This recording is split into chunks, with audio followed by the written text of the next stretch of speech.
Welcome back to another golf vlog. My name is Carter, and this is Top of the Rock, a 9-hole par 3 course designed by Jack Nicklaus and featured in a PGA Tour Champions event. It is immaculate out here. It's so beautiful. Everything's green, except for the sand, which is pure white. So let's get started on hole 1 here.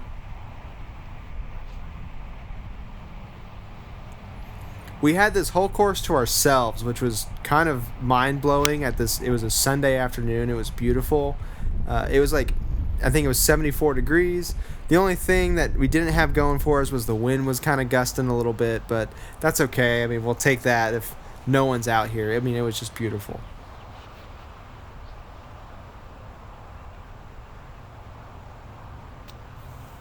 So not a great sand shot. To be honest, if I hit that at another course, I would be more disappointed. It's hard to be disappointed out here in the first place, but these greens run real fast. You'll see where I land this ball, and it's going to run past the hole.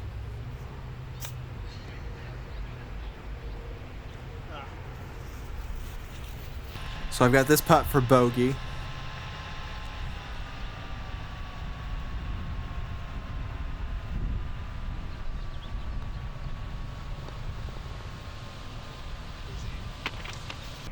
Hole 2 is a beautiful hole that is severely downhill. You've got this view of Table Rock Lake as you hit. I mean, you can just see it is beautiful out here.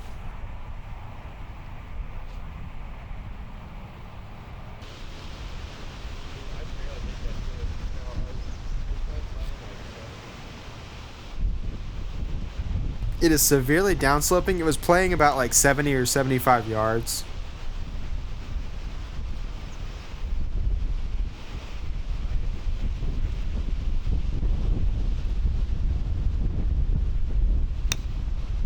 Part of the expectations of this round for me was just to have fun.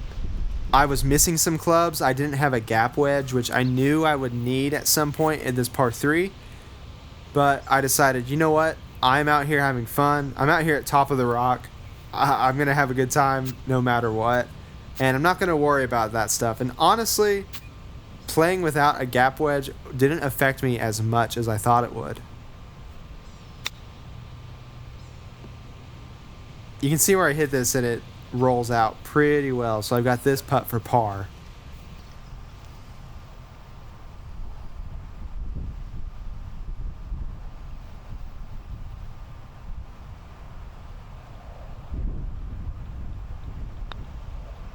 And a pretty hard lip out. That one stings, but that's going to be a bogey. Hole 3 is a 200-yard par 3. It's covered by bunkers except for the front of the green.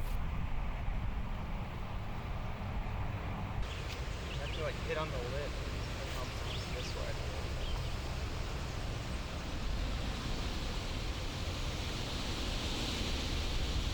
way. It's also another severely downhill hole, so this is just a 7-iron.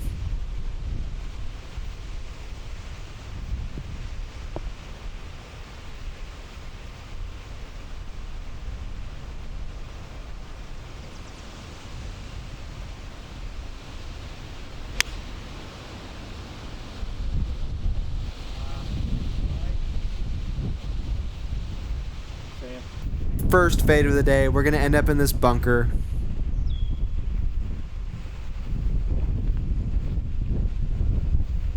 At this point, I was just trying to get it out of the sand, which I do.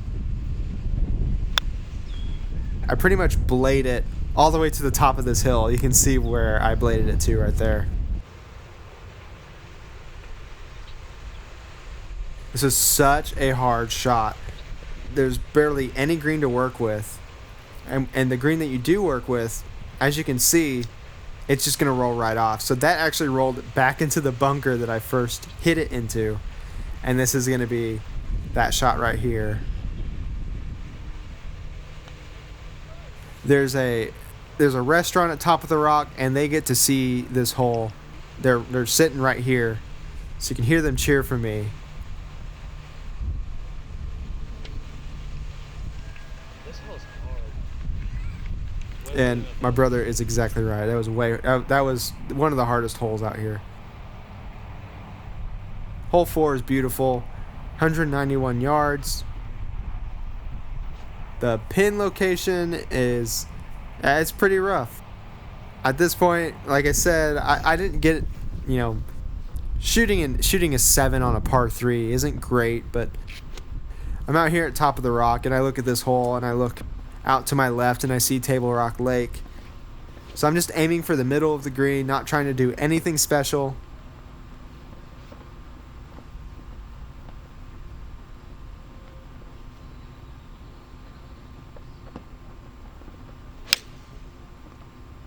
Oh yeah. And it is going to roll past the green, but I do land it on the green away from trouble. Okay, bunker. This is one of those shots that if you're on a public course, you can probably use your putter. Out on this rough, though, you're going to do something like this. It's very thick.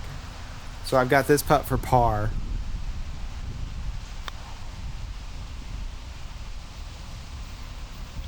That's going to feed back into the hole, and I'll have this guy for bogey.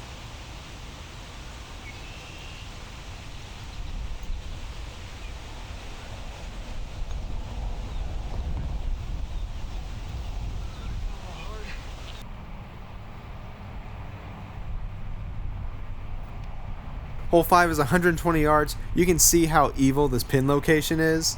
I mean, it is right on the edge there. And there is not much distance to work with here. There's just all these bunkers. So you just have to hit your distance right. You can miss left or right, really. You just have to get that distance right. This actually was a gap wedge. And I said before, I'm missing a gap wedge. So I kind of punched down a pitching wedge. And I actually hit a really good shot here. It's going to land in the middle of the green. And it kind of fed left into the hole here. So I've got this for birdie.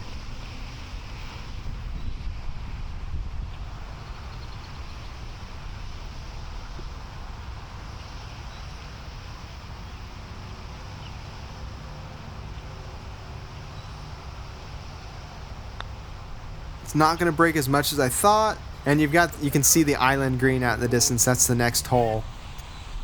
This is for par.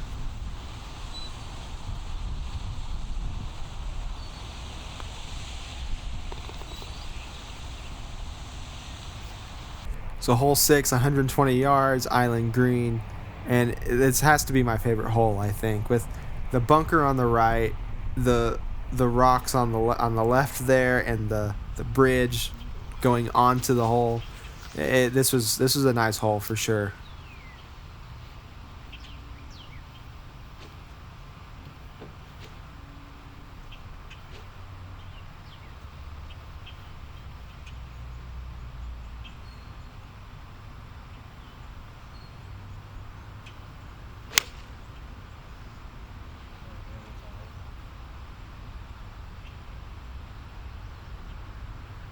That almost go in. It hit pretty close.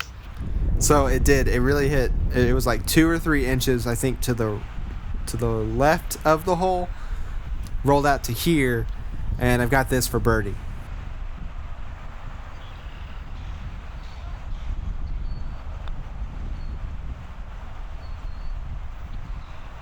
It's been a while since I've read a putt that wrong. I thought it was going to go left, and it totally went right. So I've got this for par.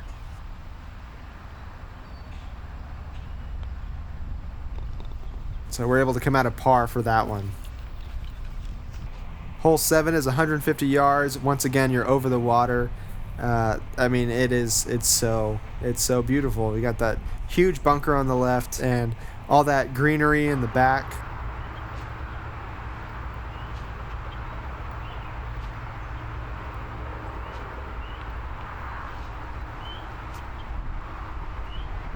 And it should also be said, these teeing areas are so pure that I think they probably run faster than most public courses' greens. It is just amazing out here.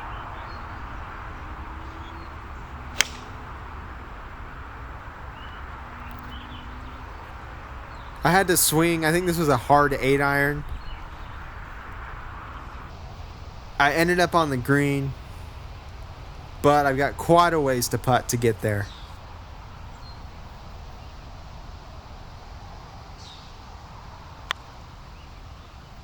And I chunked the putt.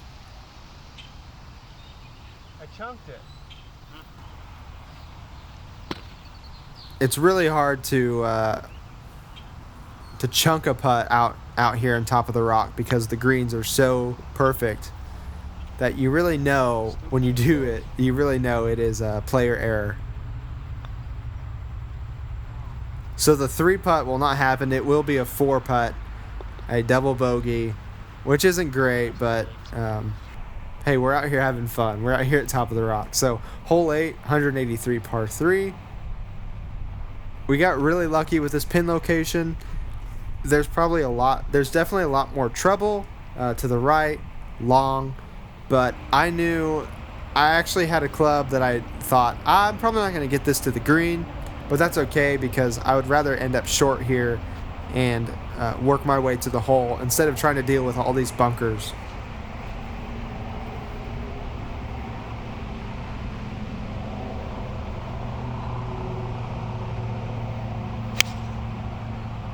And I did exactly what I wanted to, but it started fading out left there. It's going to be in the rough.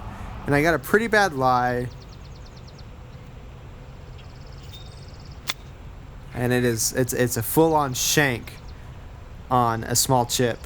The lie wasn't great, but I cannot put that on the lie. That was a shank for sure. So back into the bunker for par.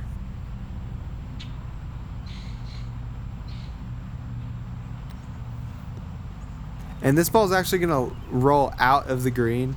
Once again, these greens are so fast that you got to be a lot better at sand shots than I am, but that's okay. Like, this is why I was trying to avoid the sand, but we're okay. We're going to be putting this for bogey.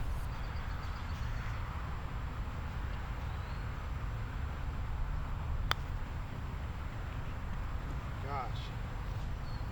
They're slower than I'm giving them credit. So that putt was uphill, but I also think it was in the grain. Which you can see here, I overread it, which makes me think that it was, I wasn't really looking at the grain, which I should have been. Not a great hole, but we're here at hole 9. The green's really beautiful, but I mean the lake, you gotta look at Table Rock Lake there.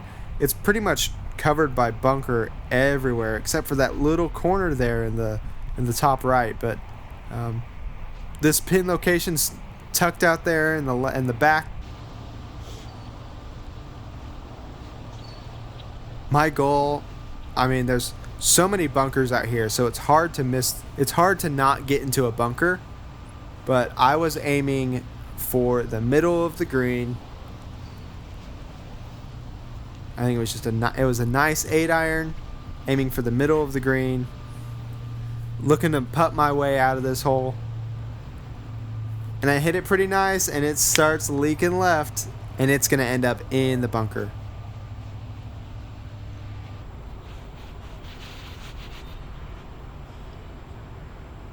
Like I said in my last video, I struggle in the bunkers. I didn't always struggle in the bunkers, but I have recently. After watching this, I am proud of myself. I did do okay in the bunkers. I think the greens were just too fast for my skill level and in some ways here, so I got to be proud of myself.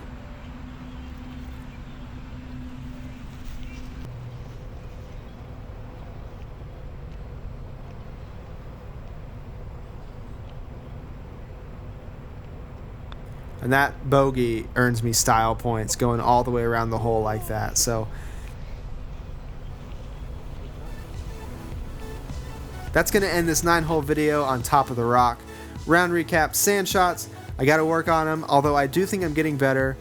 Power control, I'm going to say power instead of distance because I want to work on controlling my swing speed over the distance and worry about my swing, and the distance will come because of that. Third point is always have fun. This is something I need to bring with me even when I'm playing a not so special course, and that's what we're out here to do when we play golf. So make sure to subscribe. I'm going to be at some more Big Cedar golf courses in the future. I post a new video every week, so I'll see you next week.